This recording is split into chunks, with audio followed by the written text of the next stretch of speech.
Assalamualaikum warahmatullahi wabarakatuh. Kami dari kelompok 1 kelas AK 4A ingin berdiskusi tentang pertanyaan-pertanyaan soal PG. Oke, mari kita mulai.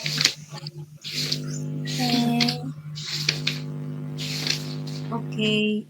Aku yang SS-in boleh? Oh Iya, boleh. Ya, bentar.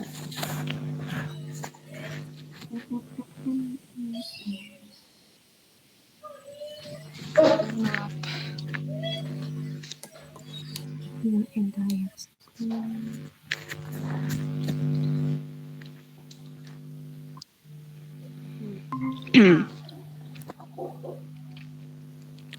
Ya udah kelihatan.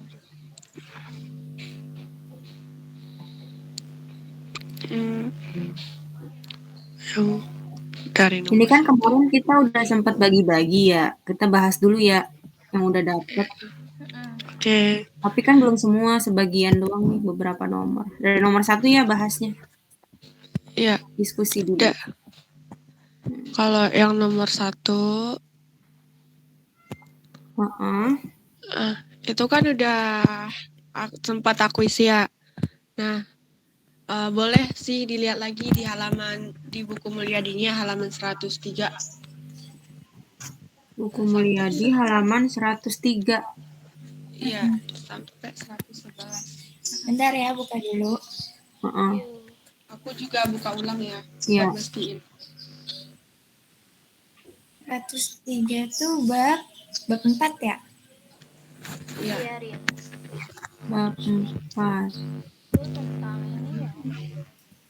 Atas kerja bab 4. Halaman berapa? Kalau halamannya dari 103 sampai 111 sih. 103 berarti atas. Yang paling bawah ya? Di berapa, Tin? 103. 103 ya, Ci? Bentar ya, jaringannya lama. Kertas kerja. Iya. Oh iya. Coba cocokin lagi. Ada 5 tipe kertas kerja. Kertas kerja terdiri dari berbagai macam yang secara garis besar dapat dikelompokkan ke dalam 5 tipe kertas kerja. Program audit, terus apa lagi? Working trial balance, ada di A. Ada di A. Ringkasan general adjustment. Ada di C. Yang schedule utama juga ada di B. Schedule utama. Iya nih. Di B. Yang ada di. Ya, jawaban konfirmasi. Berarti D. Oke, lanjut. Oke. Yang nomor 2. Yang nomor 2 juga udah sempat aku isi belum? Udah, itu ada penjelasannya. Kalau itu aku dapat di buku Ariano Yusuf di halaman 249 di bab 5-nya. 249. Bab 5. 249. Yang jurnal penyesuaian. Oh, ini nih. Paragraf 1. Apabila auditor menemukan kesalahan penyajian material dalam catatan akuntansi, maka laporan keuangan harus dikoreksi.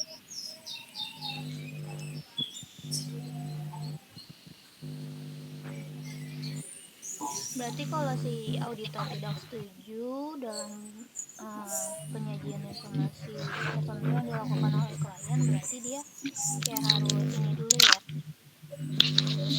harus mengusulkan adjustment. Terus kan ada kalimatnya tuh ya, sebagai contoh ya kan, itu ada kata-kata auditor harus mengusulkan kepada klien untuk membuat penyesuaian. Jadi harus mengusulkan itu dulu. Ya udah. Berarti yang B udah benar kan ya? Iya, yang B. Kita juga benar.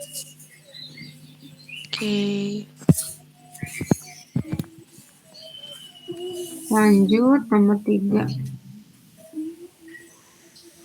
Manakah di antara pernyataan berikut mengenai ringkasan jurnal adjustment yang benar ini? Ringkasan jurnal adjustment. Ya, aku udah ngajarin kemarin di Mulyadi. Di Mulyadi halaman 108 ya? 108. Di Mulyadi. Masih di bab tadi, bab 4, 108.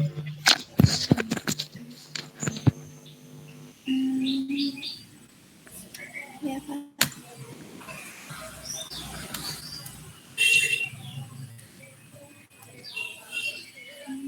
Kenapa di antara? Ini yang paling bawah. Dalam proses auditnya, auditor mungkin menemukan kekeliruan dalam laporan keuangan dan catatan akuntansi kliennya. Untuk memperbaiki kekeliruan tersebut, auditor membuat draft journal adjustment yang nantinya akan dibicarakan dengan klien. Udah ketemu belum? Udah kan kalian? Udah. Ya udah, Fik. Menurut aku kayak B sama A sama B rancu gitu ya, Fik. Tapi kayak lebih lengkapan yang B ya berarti. Ya, kataku juga lebih lengkapan yang B. Dari pengertiannya tuh masuk gitu. Kan ringkasan journal adjustment termasuk dari tipe kertas kerja kan. Terus untuk mencatat berbagai penyesuaian yang dilakukan terhadap catatan akuntansi si kliennya. Kayak lebih lengkap aja menurutku yang B. Yang A sih benar juga sih. Ya kan Cuman kalau yang auditor membuat draft adjustment kan yang di kalimat itu. ya kalau yang B tuh dijelasin dulu dari dia tuh merupakan tipe kertas kerja. Iya, menurut aku juga gitu sih. Iya. Yang lain Menurut aku yang B. Yang B juga. Yang B berarti setuju ya? Oke. Lanjut. Nomor 4 juga aku kemarin udah dapet nih. Berikut ini adalah tujuan pembentukan arsip permanen kecuali itu di buku Mulyadi halaman 114. Masih di bab yang sama. 114. Iya ada. Itu yang tujuan ya, 3 tujuan arsip dalam pembentukan arsip permanen. Ya, ini yang paling bawah kan pengarsipan kertas kerja ada arsip permanen. Nah, pembentukan arsip permanen ini mempunyai 3 tujuan. Ini tuh ada. Untuk menyebarkan ingatan auditor, untuk memberikan ringkasan mengenai kebijakan dan organisasi klien, untuk menghindari pembuatan kertas kerja yang sama dari tahun ke tahun. Ya, enggak ada berarti yang B. B. Untuk ya, mendukung. kecuali untuk mendukung nggak ada. Oke, ini udah jelas berarti ya, kecuali. Iya, jelas. A, C, sama D-nya sama banget. Lanjut ke ini bab baru, tujuan dan bukti audit. Iya, aku udah coba sih itu ngejawab. Coba nanti periksa lagi aja. Ini nomor 5 ya. Sama kayak nomor 6 ya soalnya. Iya, 56 tuh sama. Berarti jawabannya juga sama. Iya, mirip. Iya. Ya udah kan di sini kan kayak bukti dokumenter berikut manakah di antara bukti dokumenter berikut yang kompetensinya paling tinggi, itu ada di Mulyadi, buku Mulyadi di bukti audit ya, halaman berapa sih ini, bentar, halaman 2 coba deh lihat deh. Bab 3. Iya, bab 3 bukti audit. Jaringannya lama banget. Itu Vika udah bukain tuh, Ci. Kelihatan nggak? Masih share screen kan? Iya. Masih. Iya, kenapa aku buka nggak bisa? Ci agak putus-putus, Ci. Halo, masih putus-putus nggak? Nah, udah. Udah nggak. Ini 82 nih, yang ya, yang ada kalimat bukti di dokumenter tuh. Halaman Mm-mm. 82. Di dokumenter yang dibuat oleh pihak luar Ini ya organisasi nih, klien, 2 ya, paragraf terakhir. yang diperlukan oleh auditor umumnya disimpan dalam arsip klien kan. Itu kan ada contoh Heeh. buktinya tuh. Nah, terus ada kalimat yang ini loh, pada umumnya bukti audit yang berasal dari pihak luar dan disimpan dalam arsip klien ini merupakan bukti audit yang relatif lebih andal. Jadi ya menurut aku sih yang D, faktur dari pemasok yang disimpan dalam arsip klien. Iya, karena pemasukan juga pihak luar ya. Kan ini kan yang berasal dari pihak luar ya. Nah, yang jawaban konfirmasi yang diterima auditor dari debitur kan kayak masih belum pasti kan, mungkin aja kayak apa ya, ada kesalahan atau gimana. Kan kalau ini kan kayak udah diarsip nih. Kan kalau disimpan dalam arsip kan kayak lebih andal tuh, relatif lebih andal, ada kalimat itu. Iya, iya. Berarti Belum ada buktinya gitu kan. berarti yang D. Ya menurut aku gitu sih. Yang lain gimana? Iya, Iya, yang D. Iya, D juga sih karena ada pihak luar gitu kan. iya dibuat oleh pihak luar kan. Faktur dari pemasok kan pihak luar yang membuat. Ya. Berarti yang paling tinggi yang faktur dari pemasok yang disimpan dalam arsip klien. Ya, berarti lanjut 56 kan sama ya, berarti lanjut ke 7. Berikut adalah faktor-faktor yang mempengaruhi keandalan bukti audit. Nah, ini aku juga udah cari, udah aku ketikin juga. Itu ada di buku Mulyadi. Faktor-faktor. Oh, Ini halaman berapa? Suara aku putus-putus nggak? Enggak. Jelas.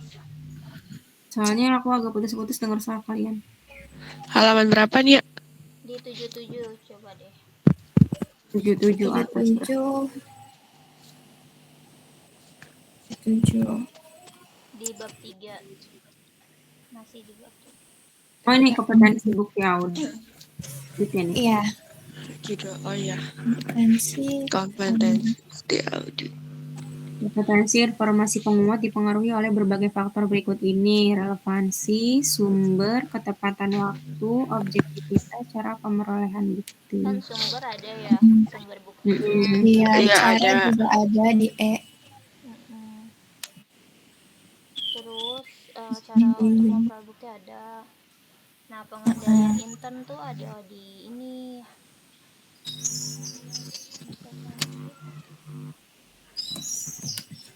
Coba cari. Di ini yang kompetensi data akuntansi. Ini atasnya ada juga Di nih. atasnya. Iya.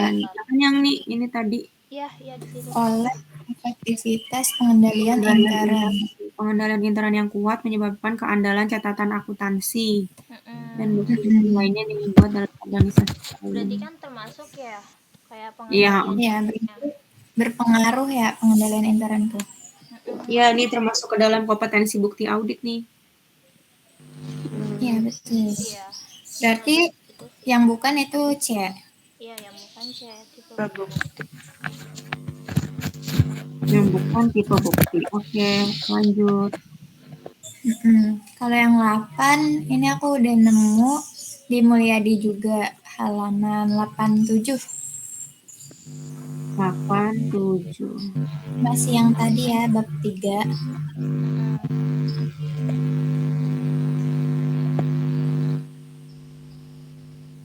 Iya, ada. Ya ada kan, Fik?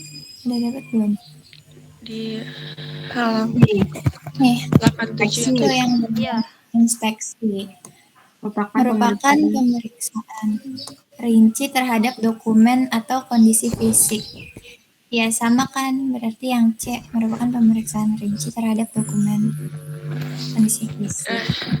Oh iya, ini salah banget ya kalimatnya. Berarti yang C. Lanjut. Oke, lanjut. 9.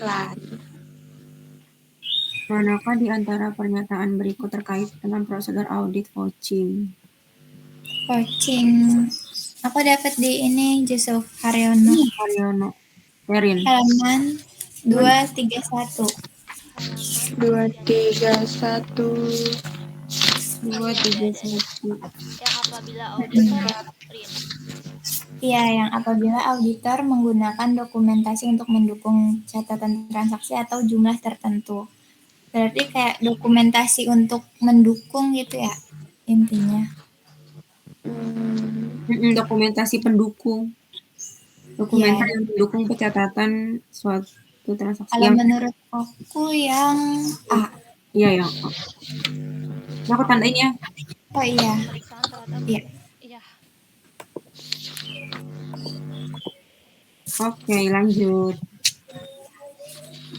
Nomor 10. Ini 10. Sampai 15 kita belum.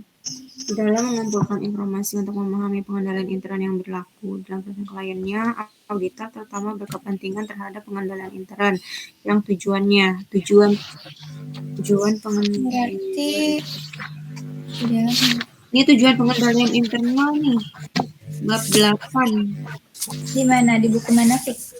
Oh iya, Al Haryono. Bab 8. Halaman 356. Oh iya. Yang ada 3 itu ya. Yang ada 3. Iya nih. Yang Pada nggak umumnya, ada. manajemen memiliki 3 tujuan umum dalam merancang suatu sistem pengendalian internal yang efektif.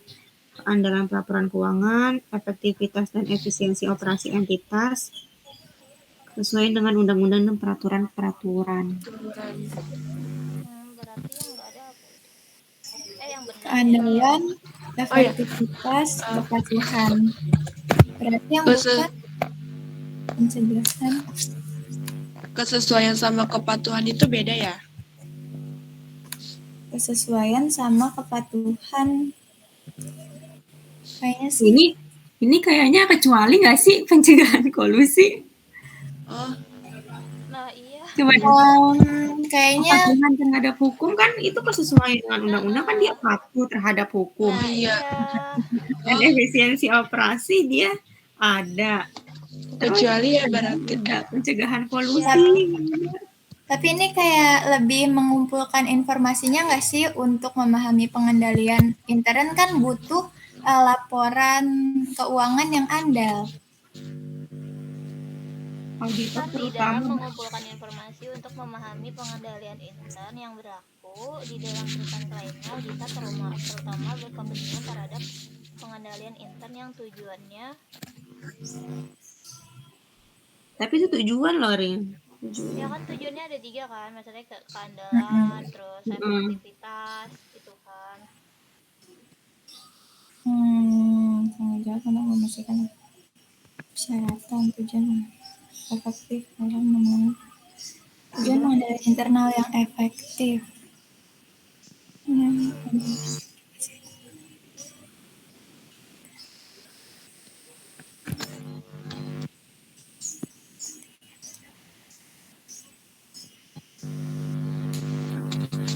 Terutama berkepentingan terhadap tujuannya.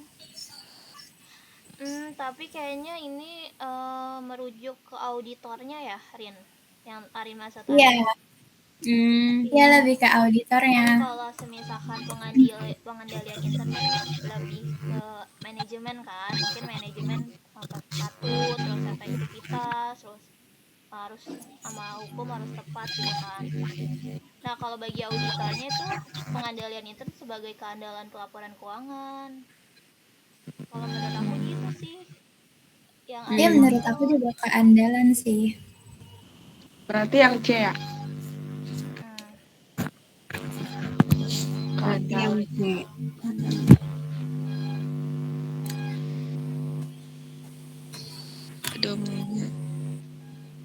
Nanti minta tolong isiin ya. Iya, aku isiin. Ini lanjut aja ya kita. Berikut ini adalah keterbatasan dalam setiap pengendalian intern. Nah, ini di Haryono juga ya, buku Haryono. Halaman berapa? 358. 358. Berikut adalah Di keterbatasan. mananya nih?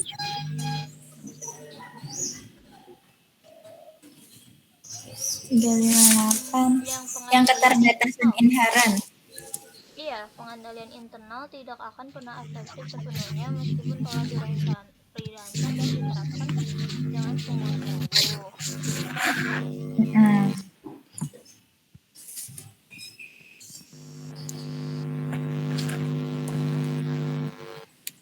Menurut aku nih kan kalau pengendalian intern ini kan siapa sih si manajemennya kan.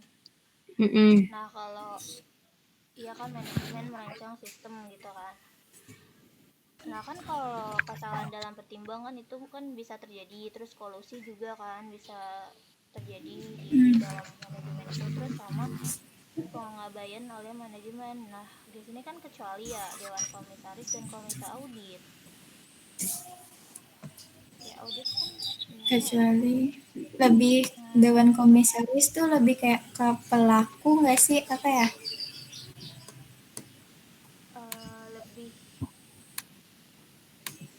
lebih ke orangnya gitu ya. Gimana? Iya, orang yang melakukan gitu. Terus juga ada nih, aku nemu dari link. Dia tuh katanya, bentar. Aku copy di chat Gimut kali ya? Iya boleh. Linknya Rin. Penjelasannya. Oh ya udah boleh, langsung penjelasannya aja. Ini kan katanya di sebuah penelitian berjudul The Impact of Weak Internal Control on Fraud menyebutkan beberapa keterbatasan. Terus di sini ada satu kesalahan manusia. Kesalahan manusia tuh masuknya ke kesalahan dalam pertimbangan nggak sih? Iya.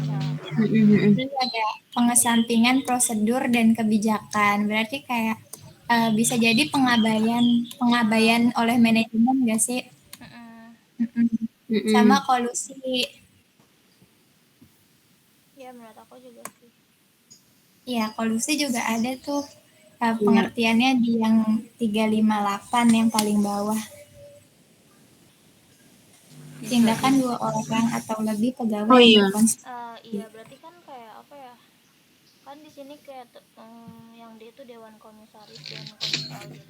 Kan kayak belum pasti gitu kan. Terus ke orangnya kan kalau di sini kayak apa ya? Batasannya gitu. Ya berarti yang D. Yang lain menurut yang lain gimana? Iya menurut aku juga gitu sih. Setuju yang D. Tolong copyin. Jadi penjelasannya.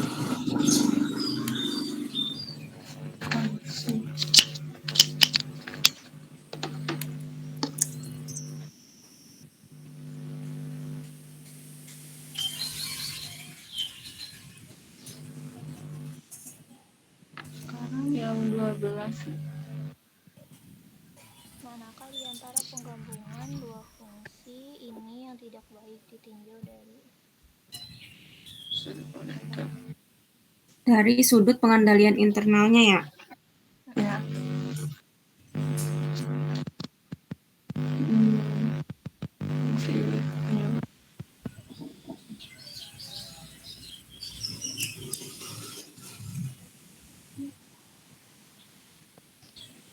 Yang tidak baik ditinjau dari sudut pengendalian internal.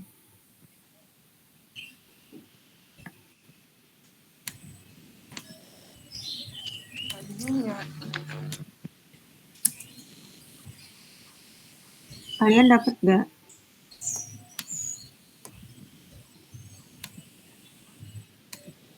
belum sih, masih bingung deh. Yaudah lewat dulu yuk. Iya boleh. 13 dulu. Manakah di antara pernyataan berikut ini yang tidak benar? Tentang kuesioner pengendalian internal. Tuh di buku ada nggak? Kayak dibuka deh. Ada di buku. Buku Al Haryono. Buku Al Haryono. Kuesioner itu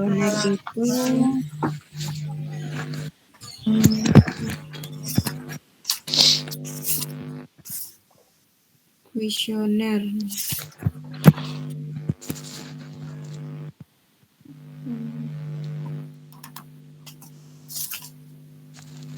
Kuesioner itu ini kan daftar pertanyaan pengendalian internal.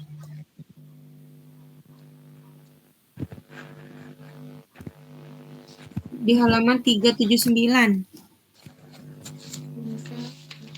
Haryono. Buku Al Haryono. 379 daftar pertanyaan pengendalian internal. Yang paling bawah ya, Pika? Iya. Dia kan sama aja kayak kuesioner kan.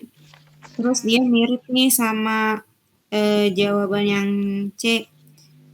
Kuesioner pengendali internal itu hanya merupakan cara untuk mengumpulkan data, dianggap sebagai hasil akhir, sehingga penanya seringkali tidak memahami kenyataan yang ada di balik jawaban iya dan tidak. Nah, kan isinya jawaban iya dan tidak tuh, sama kayak di buku.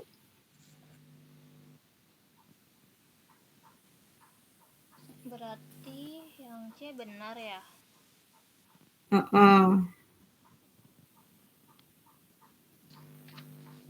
Aku sambil cari ya guys di Google. Kuesioner.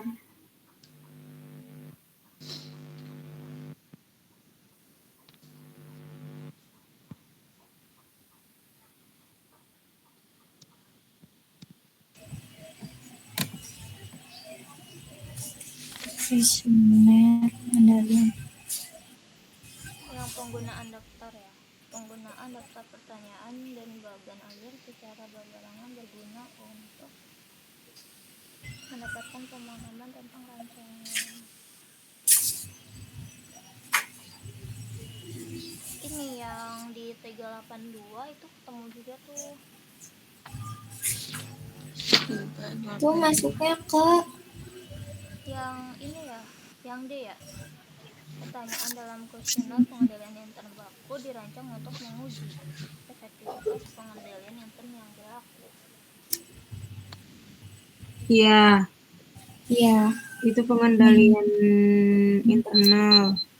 Terus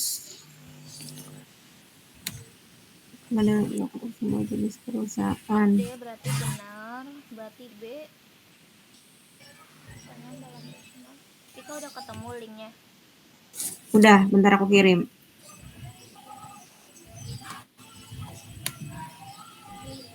Di WA aja ya. Nanti minta tolong copyin ke Gidocs-nya. Iya. Bisa nggak itu? Nih, ada kalimat pokoknya tuh pertanyaan dalam kuesioner ini tuh berlaku untuk semua jenis perusahaan. Kalau di link itu berarti termasuk juga. Iya, berarti termasuk kayak yang B. Iya, berarti yang enggak yang A. Tidak benar. Ya udah. Tolong ya, minta tolong di copyin guys. Linknya di grup. Lanjut dulu aja. Manakah di antara tujuan berikut yang bukan merupakan tujuan auditor?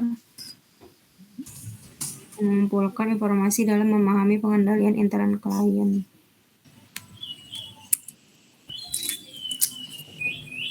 Ini kan menentukan audit apakah mungkin dilaksanakan termasuk tahap penerimaan perikatan kan?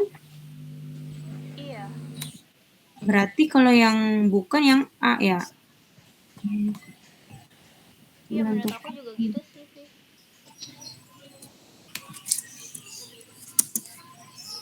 Iya, bisa tuh yang A. Penjelasannya ada di buku ini ya, Haryono aja. Coba kita cari dulu penjelasannya. Ini di halaman 329. Risiko pengendalian di paragraf 2. Apabila auditor menyimpulkan bahwa pengendalian internal efektif, auditor auditor bisa menaikkan risiko deteksi apabila pengendalian efektif, karena pengendalian internal yang efektif mengurangi kemungkinan terjadinya kesalahan penyajian. Berarti kan yang kesalahan penyajian yang D, menentukan risiko. yang berarti C sama D tuh ya. Yang udah risiko deteksi juga. Terus pengendalian internal kan ada lagi nih di bab 8 ya. Di halaman 357. Oh nih ada nih. Di bawah 357 yang paling bawah, entitas harus mengembangkan pengendalian internal yang memberi keyakinan memadai bahwa laporan disajikan secara wajar. Iya, berarti kan itu ya, kewajaran, menentukan kewajaran laporan keuangan klien. Iya, menentukan kewajaran, menentukan risiko deteksi untuk menentukan salah saji yang material di laporan keuangannya ya. Nah, yang A itu tambahin aja alasannya, masuk ke tahapan penerimaan perikatan. Ini tandain dulu ya. Salah yang ini. Lanjut dulu guys. Biar tidak lama-lama. Yang 13 sudah mengerti. 13. Penjelasannya. Udah. Sekarang 15 ya. Lanjut. Kenapa di antara pernyataan tentang pengujian pengendalian bersamaan berikut yang benar? Pengujian pengendalian bersamaan.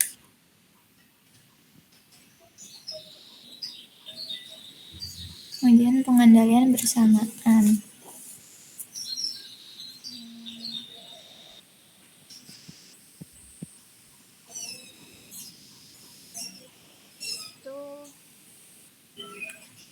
Ntar lu cari dulu ya guys di Google.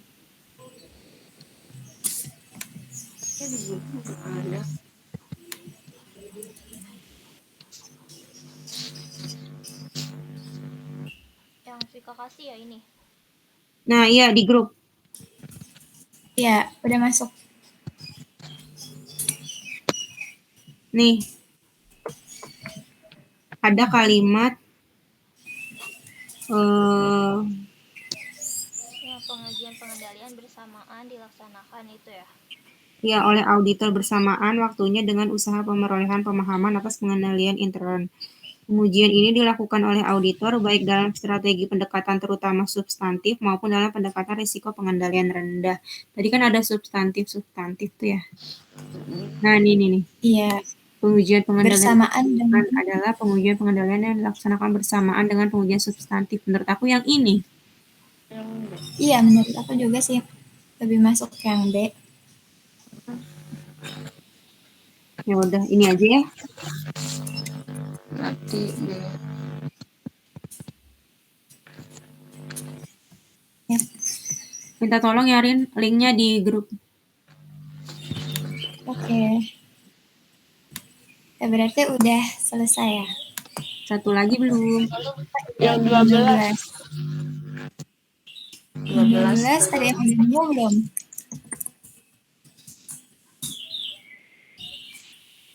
Dua belas.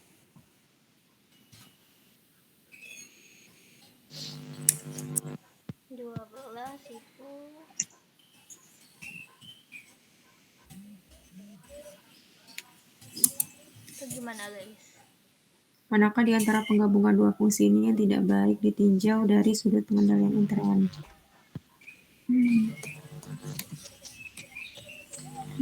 Yang C nggak sih?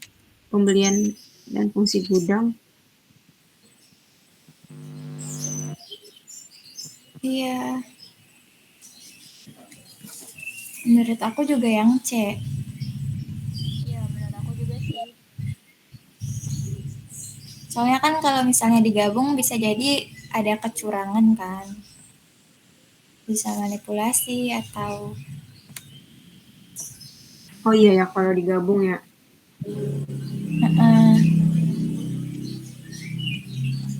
Gimana Bang? Iya. Ya udah, itu aja yang C. Ya, tandain dulu. Kalimatnya yang kayak tadi Arin bilang aja, Rin. Kalau misalnya dia digabung kan bisa terjadi manipulasi data pembelian ya. Kalau fungsi gudang sama fungsi pembelian digabung. Ya, Arin masih inget nggak? Nanti disalin. Iya. Berarti udah semua. Iya, Udah ya? Udah. Udah. Berarti udah diskusinya, tinggal dirapihin aja sama di kopi-kopi yang belum. Berarti gini, ini hasil recordnya kita tutup ya. Ya. Nah, udah Iya. selesai.